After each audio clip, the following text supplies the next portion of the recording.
¿Qué tal? ¿Qué tal? Bienvenidas, bienvenidos a Radio UACJ. Ramón Morales les agradece que esté con nosotros aquí en la cabina de Radio UACJ, donde, bueno, pues vamos a platicar de un tema muy interesante que atañe y que, por supuesto, es un tema de interés porque, bueno, México concretamente y bueno, pues esta región también de Ciudad Juárez, del norte del país, pegado a los Estados Unidos, tiene una importante relevancia en este tema.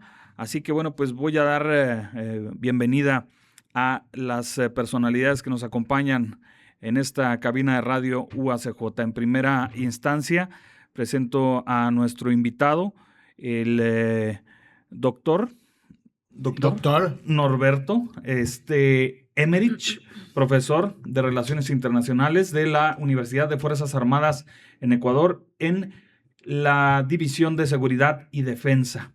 Bienvenido, de origen argentino, y que bueno, está aquí con nosotros y que compartió una interesante charla con la comunidad universitaria aquí en el Instituto de Ciencias Sociales y Administración. Bienvenido a Ciudad Juárez y bienvenido a Radio UACJ. Bueno, muchísimas gracias por la bienvenida a Ciudad Juárez. Siempre es un gusto andar por acá y sobre todo andar en la UACJ.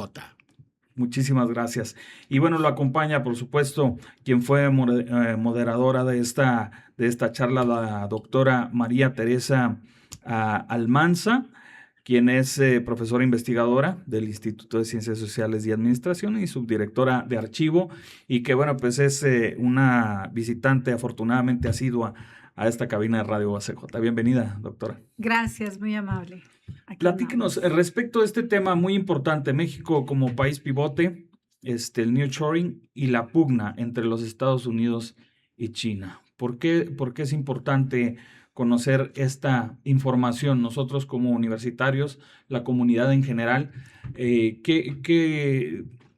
interés representa para nuestra región el tema tan importante que ha venido a compartirnos a esta frontera? La palabra pivote hace una especie de referencia como si fuera una cuña, ¿no? A algo metido entre dos cosas. Uh-huh. Y la geografía de Ciudad Juárez es la geografía de una cuña metida en lo que antes era México, pero ahora es Estados Unidos, ¿no? Precisamente Ciudad Juárez está más cerca de Estados Unidos que de México. O sea, lo más cerca que hay en Chihuahua de México es Ahumada, que está, si no me equivoco, a 150 kilómetros, ¿no?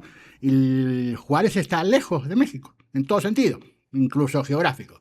Por lo tanto, la metáfora, podríamos decir, de pivote cae bien para Ciudad Juárez, porque además, por ser una ciudad clásicamente de plantas ensambladoras, de exportación, de maquilas y todo lo demás, es un elemento que puede jugar y juega en el medio de esta disputa comercial, geopolítica que hay entre China y Estados Unidos. Le toca a México ocupar un lugar y a Juárez ocupar un lugar relevante.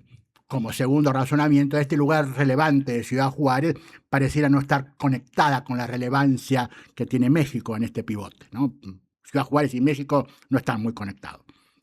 Y bueno, en ese sentido, pues cobra importancia. ¿Cuál sería el papel fundamental que tiene precisamente México en esta función como pivote entre los Estados Unidos y China? Estuvimos viendo ahí en la conferencia que es bueno hacer una especie de precisión respecto a tu pregunta sobre la importancia, ¿no?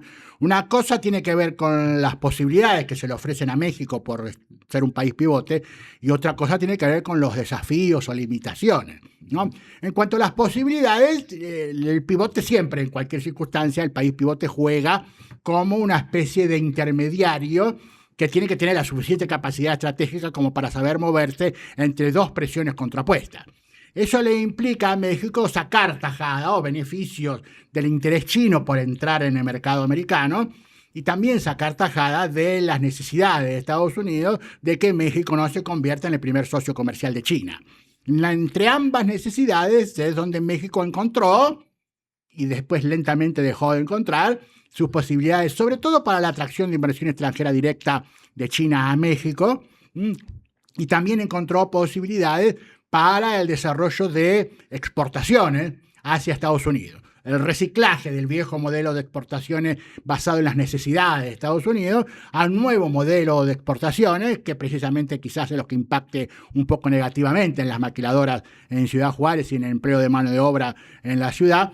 El nuevo juego que significa actuar como una especie de triangulador de intereses de dos versiones contrapuestas en el mundo. Entonces, esas son las posibilidades.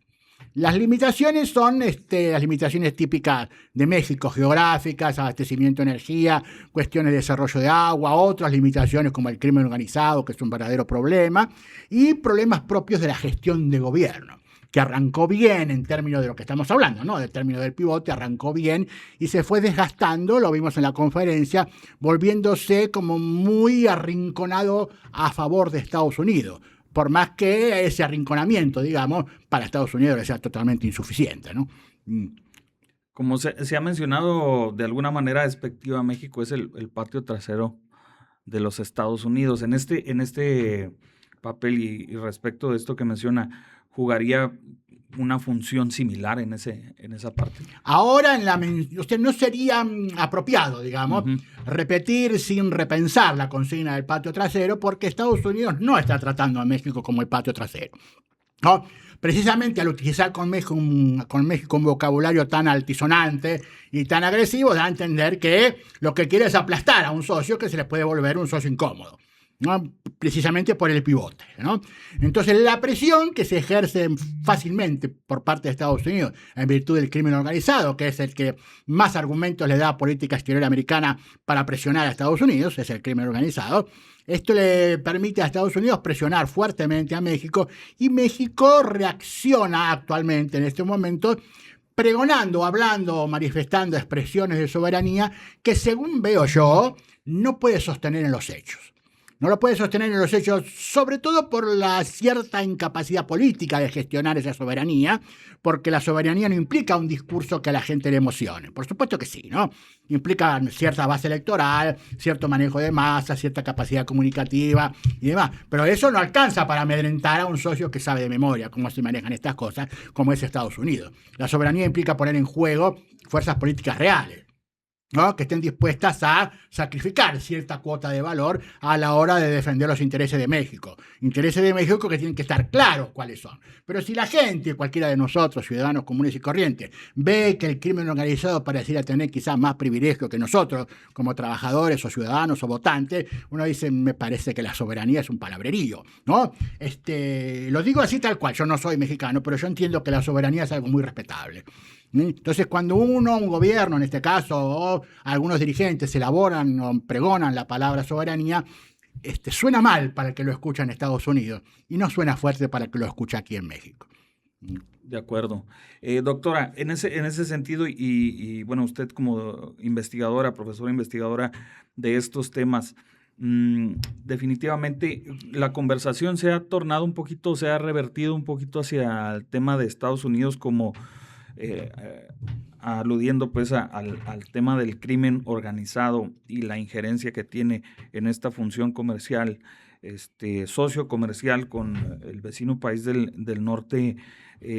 Se ha volteado un poquito este reflector como un país pues no nada más consumidor en tema del trasiego de la droga, por ejemplo, del crimen, incluso la trata de personas hacia los Estados Unidos, sino también quien de alguna manera está financiando este tipo de industria que pues, no ha beneficiado en ese punto a nuestra frontera. Sí, es un punto, hasta cierto punto, delicado de abordar, sobre todo lo de la trata de personas, pero el narcotráfico ha estado presente siempre. Y en esta ocasión, relacionándolo con la conferencia que tan amablemente el doctor Emmerich nos dictó hace una hora, estábamos analizando precisamente cómo está la cuestión del narcotráfico y la influencia que tiene China con el desarrollo del narcotráfico, las relaciones que se han ido construyendo con el cartel de Jalisco Nueva Generación, por ejemplo, la gran influencia que tiene China con ellos los insumos, de dónde vienen y todo. Y eso, pues, Estados Unidos lo conoce. Pero el que es experto en narcotráfico es el doctor. Me gustaría que lo ampliara. Sí. Sí, ¿Qué estuve tiene ahí. que decir al respecto, doctor? Porque, bueno, también es conocido que históricamente, pues, China ha sido un principal proveedor de insumo y que, bueno, incluso una gran cantidad de comunidad china en su momento vino a trabajar precisamente en la producción de estos opiáceos, ¿no? Sí, sí, en el corto transcurso de la conferencia, porque fueron 45 minutos que quedaron devorados por la velocidad del tiempo, logramos ahí mencionar la cuestión de China y también la cuestión del narcotráfico y demás, ¿no? Estamos, por supuesto, en una situación mundial y también local de grandes cambios a mucha velocidad. Eso se suele afirmar repetidamente y el problema de afirmar algo repetidamente es que termina perdiendo sustancia y uno lo refiere como si fuera algo de todos los días, ¿no? Y entonces no logramos captar en qué consiste el cambio que está sucediendo. Uno de los cambios que está sucediendo es que el narcotráfico tiene cada vez menos que ver en la enorme categoría de actividades que realiza con drogas. Por supuesto, sigue regenteando el mercado de drogas, pero se le agregaron nuevos mercados y demás. Pero lo que nos interesa, lo que me interesa mencionar y que mencioné en la conferencia, es el hecho de que se comporta cada vez más, no solo como un actor político nacional de peso, sino ahora como un actor político global de peso. Entonces, como bien mencionaste, tenemos una cadena de valor, porque es el nombre que habría que ponerlo, criminal, que nace en China, primera, segunda, tercera potencia mundial, peleando con Estados Unidos, esto del pivote, y que termina en las costas del Pacífico mexicano, carteles Jalisco Nueva Generación, fentanilo, entrada al mercado americano. Con lo cual tenemos un circuito de cadena de valor que forma parte de cualquier circuito de cadena de valor que es criminal, narcotraficante, crimen organizado y todo lo demás. Subió el crimen organizado a una categoría que jamás soñó subir. Entonces, es el precio que Estados Unidos, con mucha velocidad y con mucha fuerza, le está haciendo pagar a México. Siendo que, por supuesto, jamás se lo va a hacer pagar a China.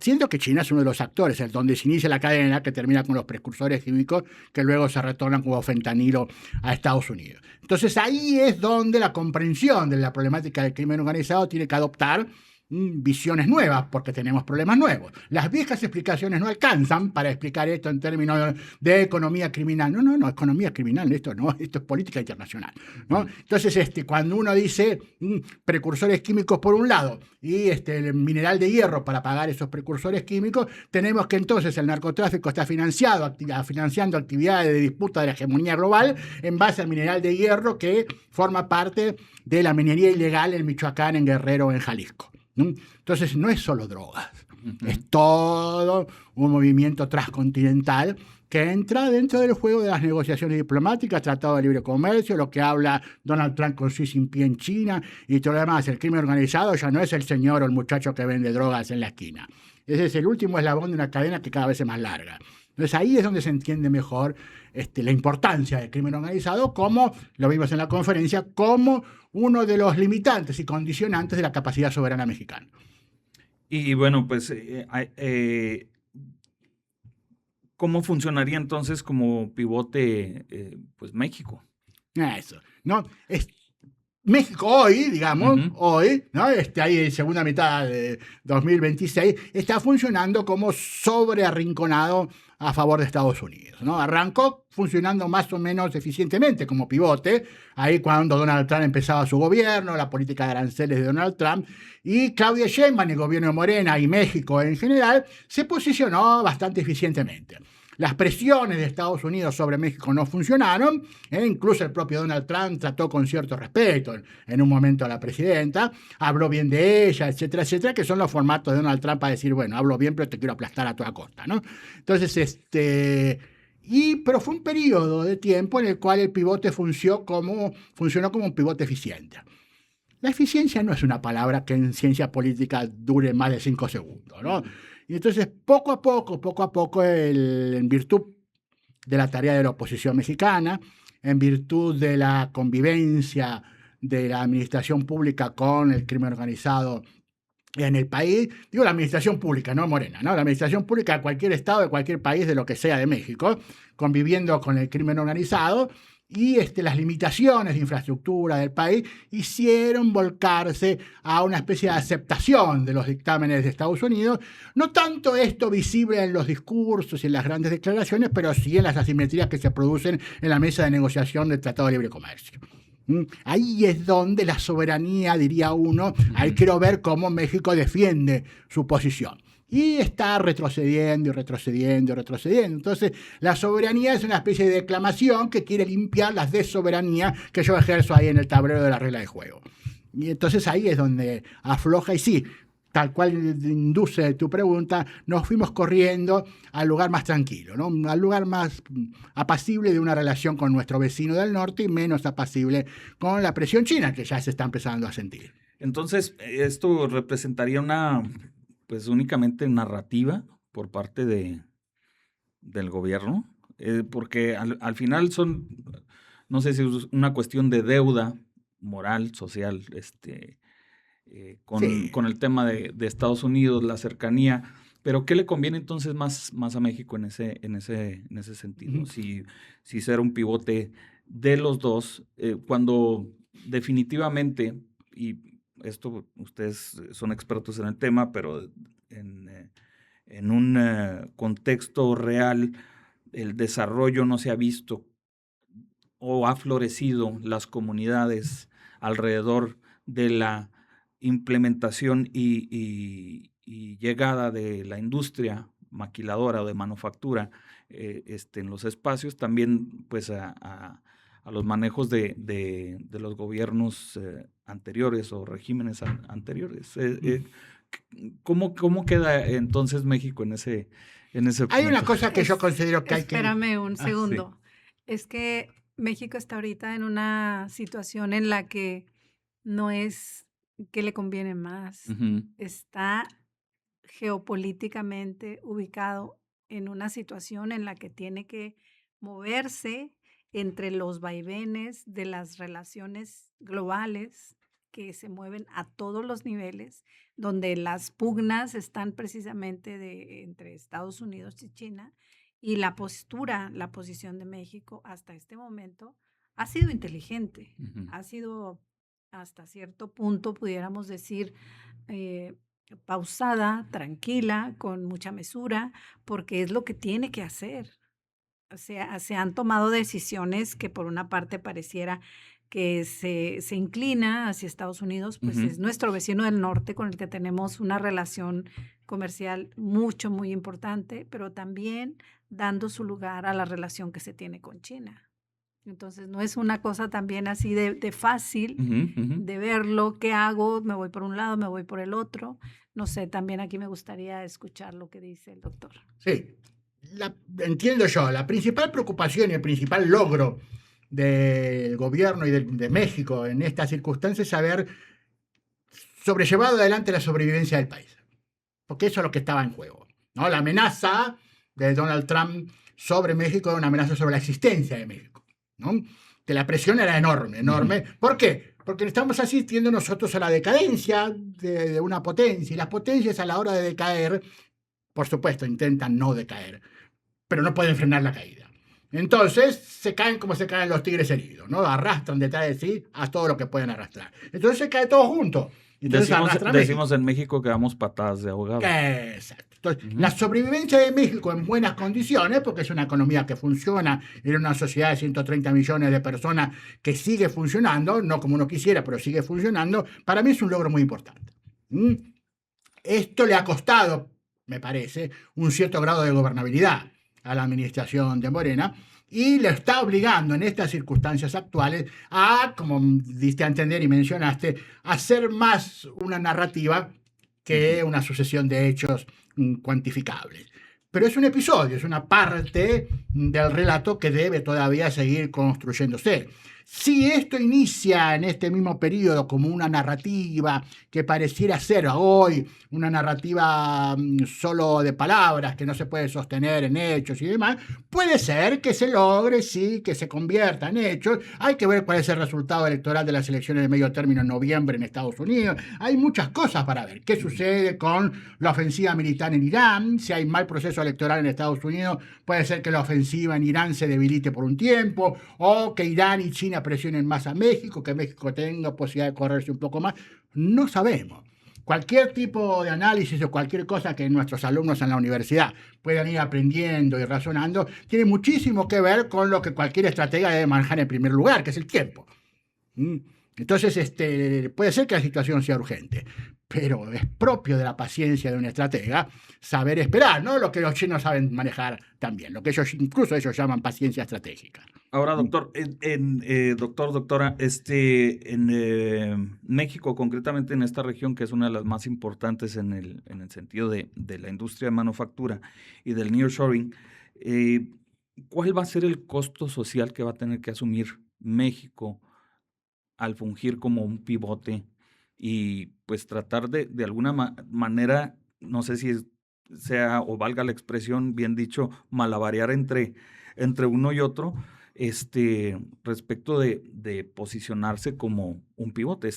Geopolíticamente está en ese punto, pero hemos visto que no hay infraestructura de desarrollo urbano, desarrollo social, las comunidades que están alrededor de estas nuevas plantas, naves industriales, pues están prácticamente en la desolación, porque no tienen ningún servicio municipal, estatal, servicios públicos, para pues garantizar por lo menos la calidad de vida que tendría que suponer el hecho de que venga una inversión tan pues fructífera y que pues prácticamente todo el ingreso se vaya precisamente a los lugares de origen de estas industrias y empresas. Yo creo que aquí en la frontera lo que está sucediendo es un recambio, ¿no? Una modernización que pasa del uso intensivo de mano de obra como elemento que México aportaba, cosa que ya no funciona, o sea, que no funciona con la intensidad que funcionaba. Ahora hay menos requerimiento de uso intensivo de mano de obra y hay una colocación de empresas con alto uso tecnológico, de insumo, inteligencia artificial y demás, que automatización por todas partes, algo que empezó ya con la pandemia, ¿no? Cuando las empresas americanas instaladas en Juárez empezaron a automatizar la producción para retomarla en medio de la pandemia con protocolos de seguridad elaborados por las mismas empresas, ¿no? Y la presión de Donald Trump en su primera presidencia para volver a la actividad lo antes posible. Empezó la automatización entonces, ahora está a toda velocidad. Eso implica menos uso de mano de obra y un recambio de la creación de capital. Se crea más capital con menos empleo. Eso es una experiencia un hecho que hay que aceptarlo y hay que asumirlo, pero en el cual el Estado mexicano de alguna manera tiene que tratar de suavizar el impacto en el desempleo o en el desempleo temporario que eso supone. El otro elemento que yo considero principal que está frenando la posibilidad de autonomía soberana de México es el crimen organizado. La dependencia que tiene el gobierno de la gobernabilidad criminal que le da el narcotráfico en algunas localidades donde, como se dice habitualmente, el Estado está ausente. No es cierto, pero pongamos para que se entienda, ¿no? En algunos lugares donde si no está el crimen organizado no hay nada.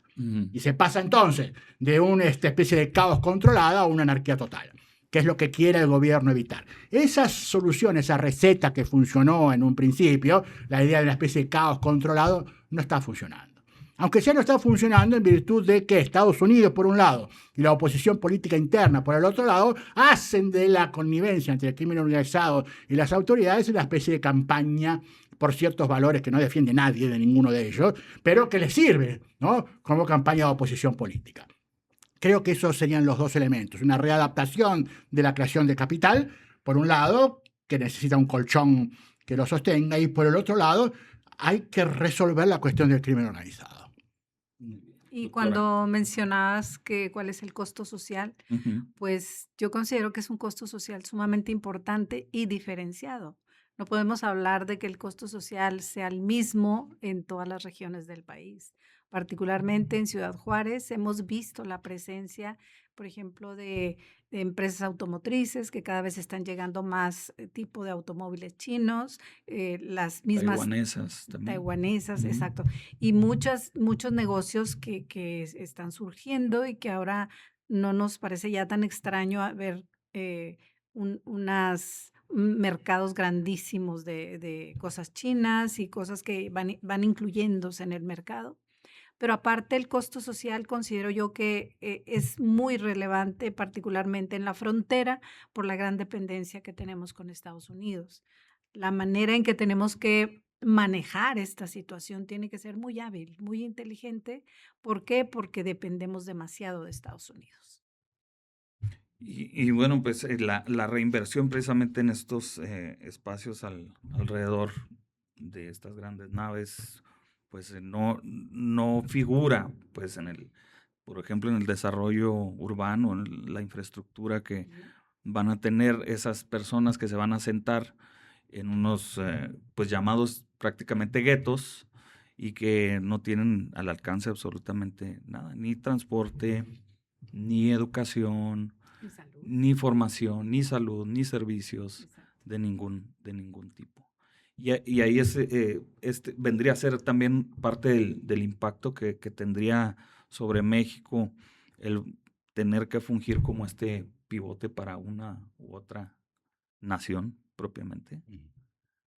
Es parte de la situación tan particular que tiene México, que le puede sacar mucho provecho, dependiendo de la situación que se vaya presentando. Nadie sabemos lo que va a pasar, pero el hecho de estar moviéndose de un lado a otro con políticas, con aranceles, con negociaciones, creo que esto de estar viendo si el comercio con Estados Unidos llega al 80% y un 20% en China, como lo mencionaba el doctor en la conferencia, pues pudiera ser que a ellos hasta cierto punto les parezca razonable en este momento, aunque Estados Unidos está luchando por hacer a un lado siempre a China. Y México siempre ha generado o aportado condiciones muy favorables para que las industrias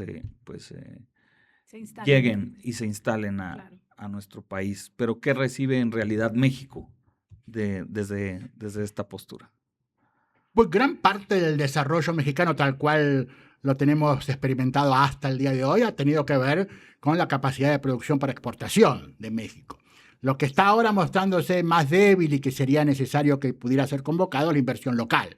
Estamos bien con la inversión extranjera directa, y es importante recalcarlo porque muchísimos mexicanos creen que la inversión extranjera directa es algo adquirido para siempre. No, cada media hora la inversión extranjera directa está por retirarse buscando mejores lugares, que es a lo que se dedica la inversión, ¿no?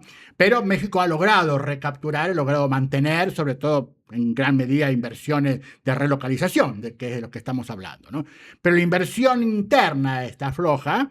Y tenemos un elemento adicional que es la inseguridad jurídica, ¿no? El hecho de que los contratos, por más que en la figura de la ley aparentan ser limpios y transparentes, son difíciles de ejecutar, son caros, en la medida que, por ejemplo, el costo de seguro es uno de los costos que aumenta en virtud del crimen organizado. Entonces, la tolerancia o la cierta incapacidad de resolver la problemática del crimen organizado, no menciono por cuestiones de corrupción, porque la corrupción es una consecuencia de una falla estructural del sistema, ¿no? Entonces me refiero a la falla estructural del sistema de que el crimen organizado es necesario para el desarrollo mexicano, que es básicamente lo que quiero afirmar, ¿no?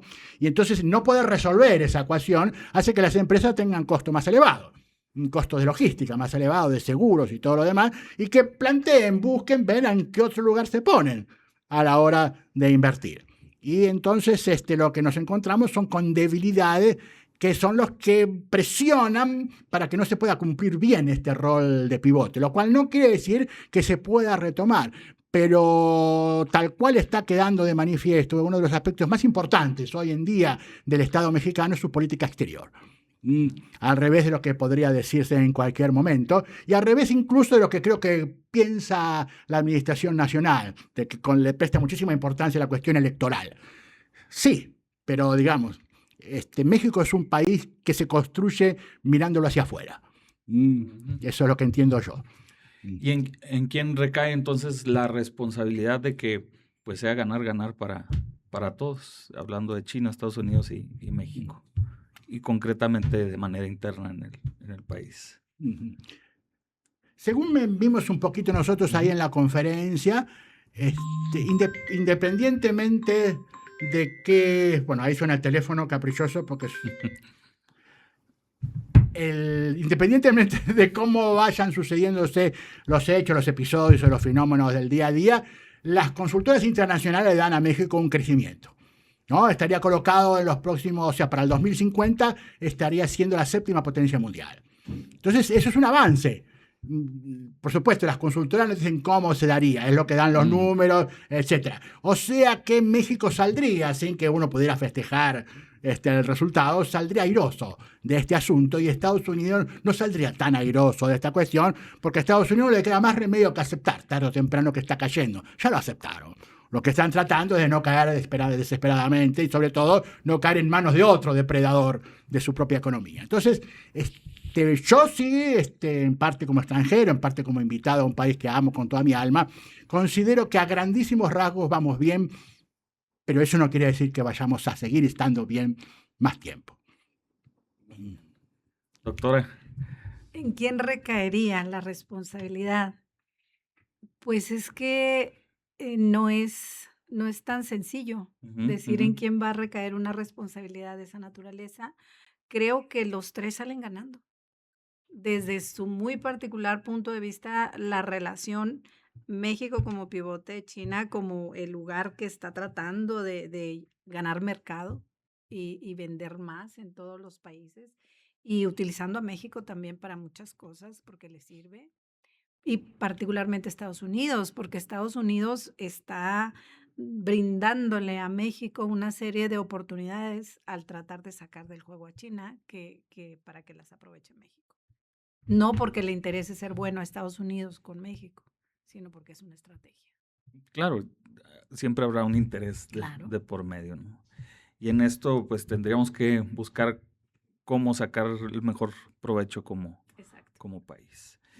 Pues es muy interesante y además muy profunda y larga esta charla, pero ¿cuál sería el comentario con el cual ustedes cerrarían esta conversación?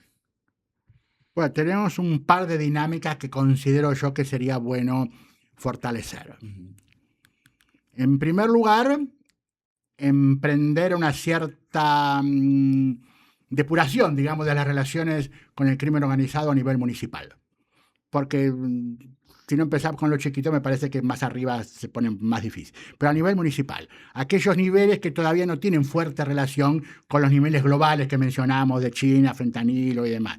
Los niveles locales, ahí donde nosotros tenemos conexiones logísticas, viales, territoriales que todavía pueden resolverse sin apelar a grandes innovaciones a nivel municipal, en Zacatecas, en Fresnillo más en concreto, en el Pacífico mexicano y demás, donde el Estado puede recuperar cierta presencia territorial y cierto predominio. Eso lo puede hacer y no lo está haciendo. En segundo lugar, creo yo, hay un fuerte trabajo de creación de nuevas leyes y de transparencia jurídica y de fortalecimiento de la vigencia de la ley en el país. No en términos policíacos, sino en términos de trabajo de jurisprudencia, ¿no? La idea de que hay legislaciones que no se están desarrollando, llevando adelante. La idea de soberanía es una idea todavía anclada en el predicamento constitucional y no mucho más allá de eso. La idea, por ejemplo, de una legislación sobre inteligencia artificial soberana y cosas así. Son elementos para comenzar, porque son grandes tareas, pero que tienen que empezar por el margen y por las pequeñas cosas que sí se pueden hacer. Y por otro lado, tratar de evitar torpezas, errores comunicacionales, iniciativas que parecieran no conducir en términos de lo que la sociedad percibe que se está haciendo. Es importante que la sociedad perciba que lo que está haciendo es importante para la sociedad, no importante para el gobierno. Se ha perdido un poco de esa vinculación entre la población, la ciudadanía, el electorado y el gobierno, o sea que se ha perdido cierta legitimidad, que es la base del poder y de la capacidad de tomar decisiones soberanas. De acuerdo. Doctora. Pues yo me iría por la parte académica y la influencia de la inteligencia artificial. Me parece que las bases de datos que tienen los gobiernos y todos los datos que se generan para la elaboración de políticas públicas orientadas a lo que queremos lograr, todavía nos falta avanzar. Y sobre todo a las universidades, que estamos cada día frente a retos más grandes en cuanto a todo lo que se está generando con la inteligencia artificial. Ahí tenemos que avanzar.